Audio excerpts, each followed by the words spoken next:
Balandier Congo Live Télévision, merci pour vos arrêts et belé pour la chaîne YouTube de Congo Live. Le Rabino Matali, actualité politique Yamboka Namso Congo.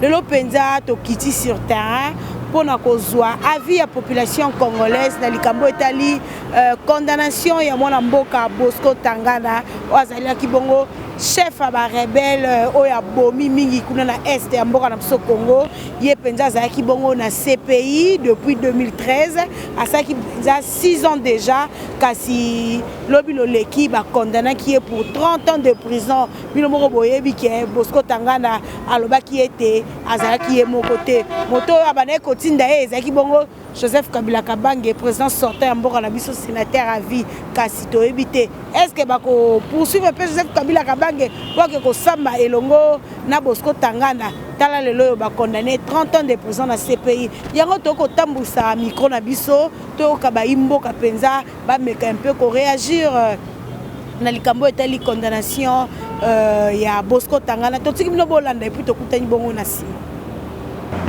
Mbote mwana mboka. Mbote mama journaliste. Oui, mwana mboka lelo toko lobela penza sujet oyo ya condamnation ya moko atungisaki peuple congolais azali moko rebelle abomi bat na est ya mboka Congo Bosco Tangana lelo ba condamné na 30 ans de prison pour na CPI étant congolais comment ndenge faire souffrir peuple congolais ko kolobani. Merci maman pona mutuna malamu. Nous, peuple congolais, tozali très contents. Très contents de cette condamnation. Pourquoi? Comme on a que moko a violé ki ba maman, abomi bandeko, akati batumaboko, moto a nyoko le peuple congolais a pillé minéré na biso, a teki minéré na biso ndenge alingaki. En connivence avec moko atikaliawa. Tozali très contents de la condamnation ya Bosco Tangana. Mais Bosco Tangana n'est pas seulement condamné. Il a aussi quelque chose à dire jusque-là.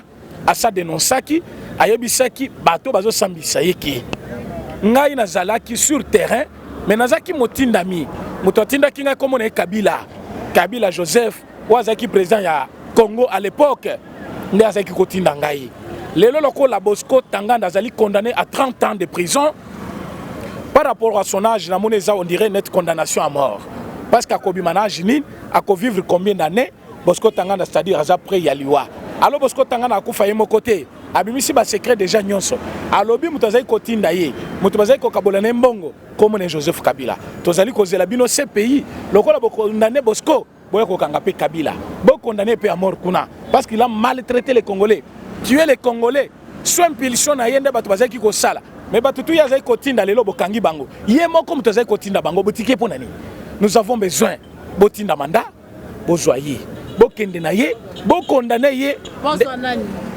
Bazwa Kabila, Kabila, les a kotinda Bosco Tangana. Lokola Bosco Tangana a condamné à 30 ans de prison. Ba kangape Kabila mutaza kotinda ye, ba condamné à mort.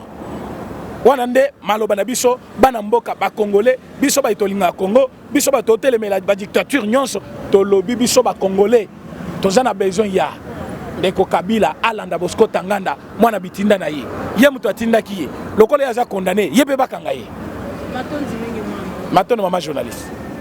Mbote mwana mboka. Mbote. Lelo penza toko tambusa micro na biso na affaire Bosco Tangana. Lelo penda ba condamné na 30 ans de prison. Muto abomisa batu na est mboka na biso. Ba mama bazaka bongo violé, ba kata bango. Donc iya lobaka moto abane kotinde zaki Joseph Kabila. Kasi lelo ba condamné na 30 ans de prison koko lobani étant congolais comme on a moto a nyokola ka population congolaise. Merci. Bomba. Mabe. O boyo karabita kuira ya IDPS yeyo kombo nanga mawana Eric wana zakar bandoma inga pona kriwana banda obet pona Bosco en tout cas pona bandeko wana na pesi lungunya ebele o mokonzi na biso zolo ba biso pe na kati ya mboka fo justice ezala makasi yango bandeko wana CPI basali pona rokati leba etumbu na ye pona retour asalaki na Congo abomaki ebele asalaki ebele aliaki mpe ye moko te aliaki mpe na bandeko mosusu neti mese Kabila azalaki na kati bato ebele bazalaki na kati wana ntango bazalaki na kati baretour oyo asali atangi mpe 18 personnes na 18 personnes wana ntango bakanda kotangela bango tokotanga mpe bakombo na bango oyo bazalaki na kati ya likopa ya Congo ebanda kokende liboso te lelo Congo eke liboso ezwa victoire yango président atie kuna ndenge atiaki kaka betumbeli bitumba ezobeta kuna ya este bitumba fo na décembre esila FARDC azoloba oui président de la République to sentir sikoyo tozo défendre mboka na biso to sentir sikoyo toza à l'aise yango wana pona yango tokopesa ba chapeau ebele tokotikala kozonga nsima te tokende kaka liboso mpona mboka na biso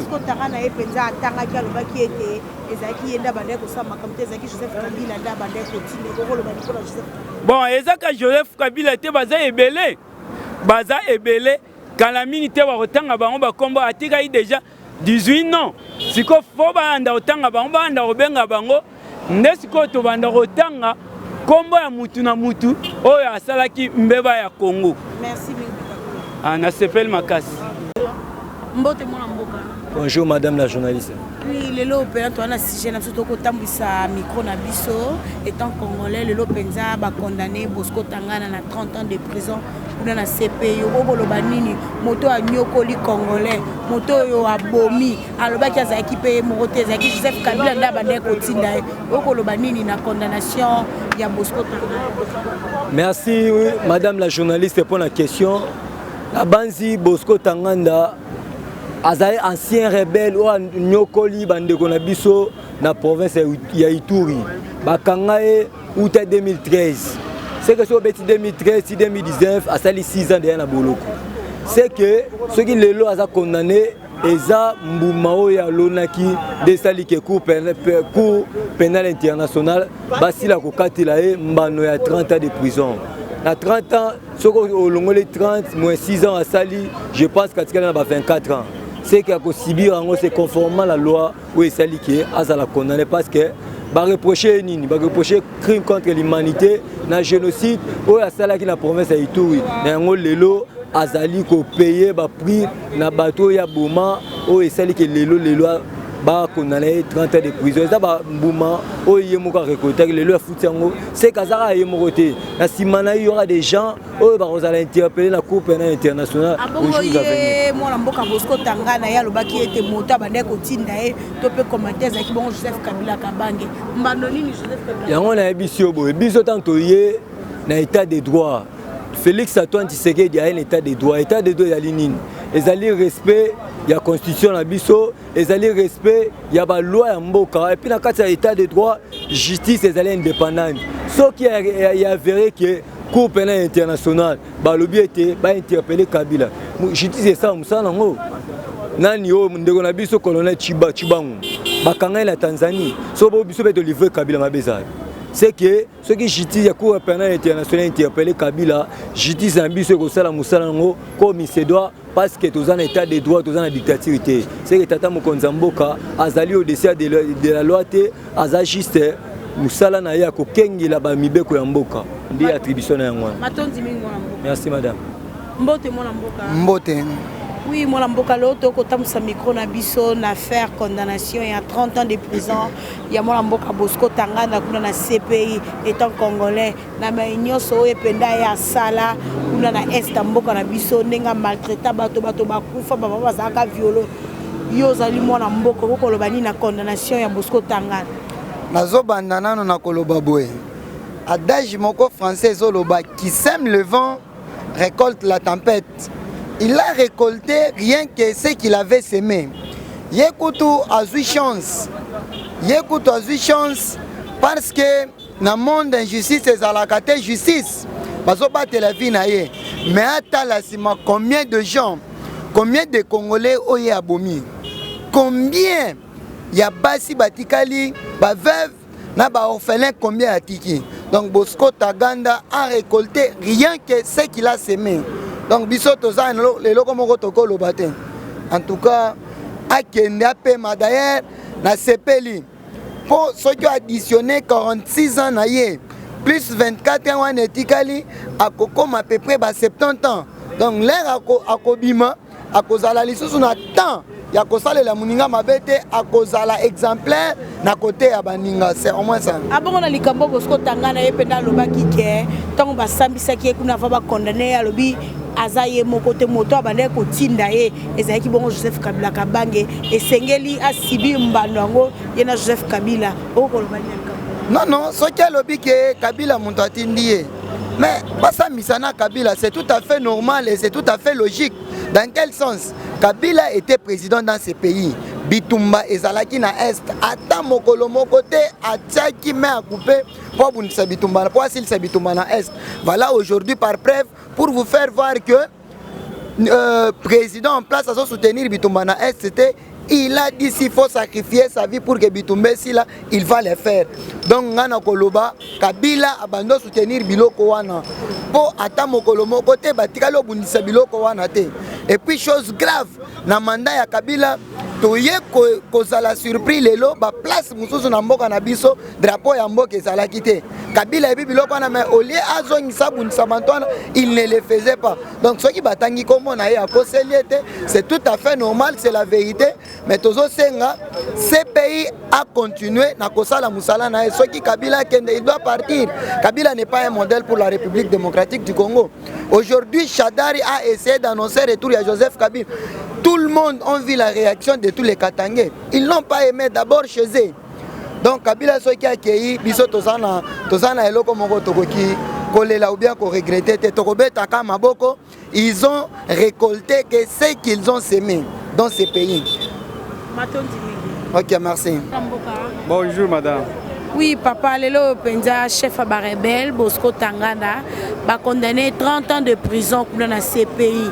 Étant congolais, comme on a moto penza à Nyokoli congolais na est mboka na ye, a bomi ba maman bazaki bongo violé. Okolo banini na ndenge ba condamné na 30 ans de prison.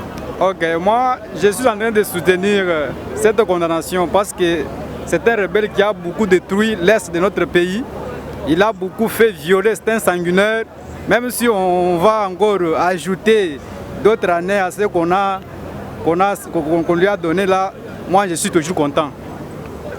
Oui, moi mboka bongo ye pena Bosco Tangana ya tanga ki alobaki ete azali mo côté moto bande ko tinda ye zaki bongo Joseph Kabila Kabange esengeli pas wa mbando lokwa ye pe ba condamné ko bena. Non, je pense que Bosco Tanganda c'est un rebelle qui n'a pas encore commencé salut lui-même seul, mais il y a quelqu'un qui lui soutenait derrière, qui lui faisait acheter des armes, même des cartouches. Mais Kabila doit toujours partir parce que nous savons que Kabila c'est quelqu'un qui a beaucoup fait du pays. Il a beaucoup tué des gens qui étaient très importants dans notre pays. Bosco Tanganda, il va toujours citer tout le monde qui était derrière lui parce que ce n'est pas lui, c'est le rebelle. Derrière lui, il y a toujours des gens qui sont cachés. Merci. Ok, merci madame. Mbote mwana mboka. Mbote maman journaliste. Oui, lelo penza toko tambusa micro na biso kozwa ba réaction ya ba congolais na faire condamnation mwana mboka Bosco Tangana o ba condamné na 30 ans de prison pour na CPI étant congolais comme on a chef à ba rebelle o ya bomi pour na est mboka na biso ko lobani na faire Bosco Tangana. Bon, bango eloko nga na koloba pe na kotalisa bango moni babuso bana basala kango mingi. Et pas moto pe azalaki rebelle makasi lokola Mese Kabila parce que kotala moto lokola rebelle azobomaya zotika azolandela ete c'est que ye pasaki rebelle ngwana na bando tika bongo sikotana to koti na moto aza un homme dédié hein comme Fati ayebite non moto so aza rebelle fa kende fa fanda prison face à ponanga 30 ans na kutuna mona ngo eza muke fa batela ta 50 ans okopana 50 ans kutana eza muke se batela ta 60 ta 65 ans ça umela sibir na makamba mabe asali fa ma subir mama kasi ma subir mama kasi abongo na likambo Bosco Tangana ya tanga ki penza moto abande ko tinde zaki Joseph Kabila Kabange wazaki présence sortant mboka na soko ko lobani na likambo kasi yanga na ebiso te yana lobby awa te non rebelle wana ozo comprendre parce que à côté azalaka rebelle ya na lobby makambo nyonso tu wana wuti pa na Kabila parce que azalaki rebelle yo bulenga nde na boye so bakangi nga neti na prison na eloko na sali so na yebi teno ezanga te papa na bomba te tona démocratie ya pa mona kelo bate non mais c'est Kabila nde bando tindanga parce que azalaki rebelle. C'est normal pour nga pena limite non nde bakatele 65 ans bazo pena yewana na yewa bando tinda na yewana Kabila na banda otinda wana yepa kende yepe fa kende yango na parce que na Congo to bando mitungisa mingi ngana esa batu tena Kabila okende ozo comprendre yango na makambo ebandi na lobaka Kabila okende kende ndenge nini okende ndeni yango yango alobit yango bimisier merci na maloba Mbote papa Mbote maman. Oui moi la mboka toko tambusa micro na biso na faire Bosco Tanganda o penza ekuna na CPI ba condamné na 30 ans de prison. Ozali moi la mboka oyebi makambo nyonso chef ba rebelle asana est mboka Congo okoloba nini na condamnation na ya 30 ans de prison.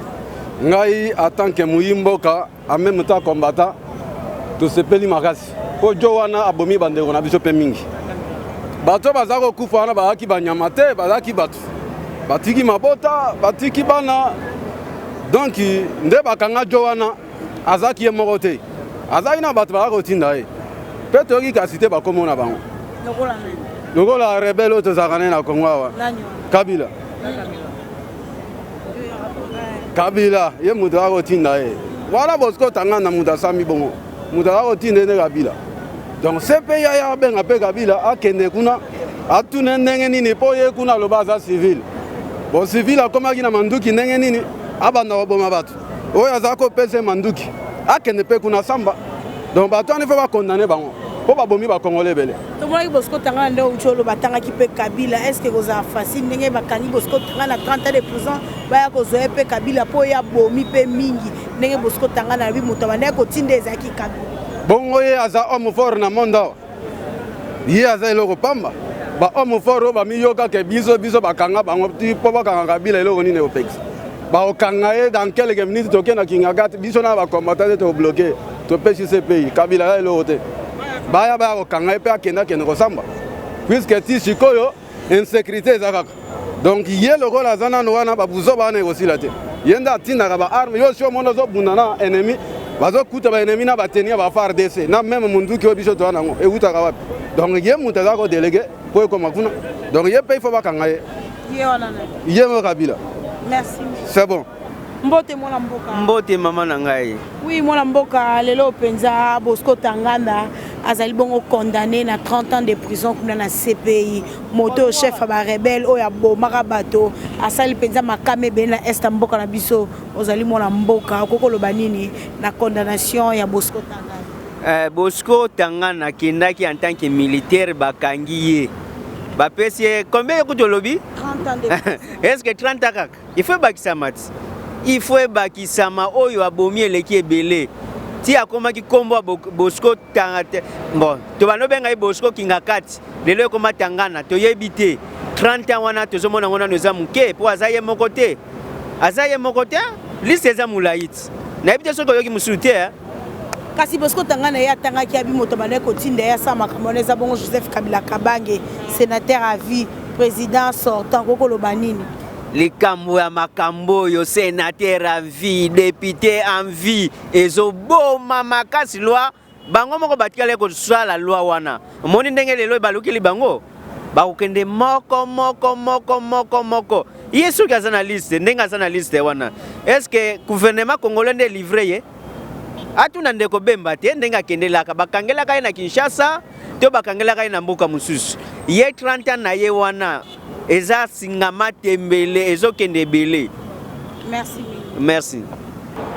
Balandi ya Congo Live Télévision bauti kolanda pena na bokebi lolenge nini ba imboka ba sepeli penza na condamnation ya mwana mboka Bosco Tanganda o penza ba condamné na 30 ans de prison boyebi kezali pasi na est mboka na biso ndenge chef ba rebelle abandaki ko boma ba mama na biso bazaki bongo violer bana na biso ba kolisa ba parents donc difficulté penda passe ezalaki na este na biso ya Congo ata kokino lelo pe ezali penza ko persister toyebi ke elongo na nzambe este na biso un jour bako retrouver penda sourire na bango lelo Bosco Tangana azali bongo condamné na 30 ans de prison bolandi penza boke ba imboka ndenge ba sepeli ba lobi pona bango ezalata condamné à mort ezalata 50 ans de prison kasi CPI ezoki mokano ya condamné na 30 ans de prison kasi Bosco Tangana lobaki moto abane kotinde ezaki bongo Joseph Kabila Kabange ba imboka ba lobi ba kozela pe CPI ba interpeller Joseph Kabila Kabange po Bosco Tangana a moto zoba te atanga moto abane kotinde Joseph Kabila Kabange ya solo penza passe le Bosco Tangana azui mbano na a 30 ans de prison surtout bito calculé à kotaka CPI depuis 2013 ça déjà 6 ans na 30 ans wana to ebite soka robima en vie to pa robima mobange atako na ba prison ya mindele basombaka to senga penza Bosco Tangana basomba to asomba 10 asomba 20 te esenge na e asibi oya lonaki yango na buki 30 ans de prison to komi na suka merci na zeki na sima caméra qui botambela merci na balanjes malnapso partout dans le monde entier mon vieux Roger Luma mon lobel bonheur est à présent Félix un tonton doux de caractère mon vieux David Olito Bambote na j'en suis bon mon papa social Richard Maka ya maman Wivine Sevolo pe Bambote na couple Jean Chims Moutala depuis Londres mon vieux l'impresario Claude Ndombasi Bambote na o esiko zali ngala bino soki nzamba zongi te to monani na mikolo zali koya.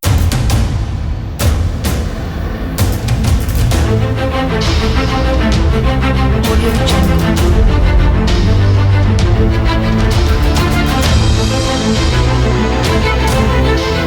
Jungle.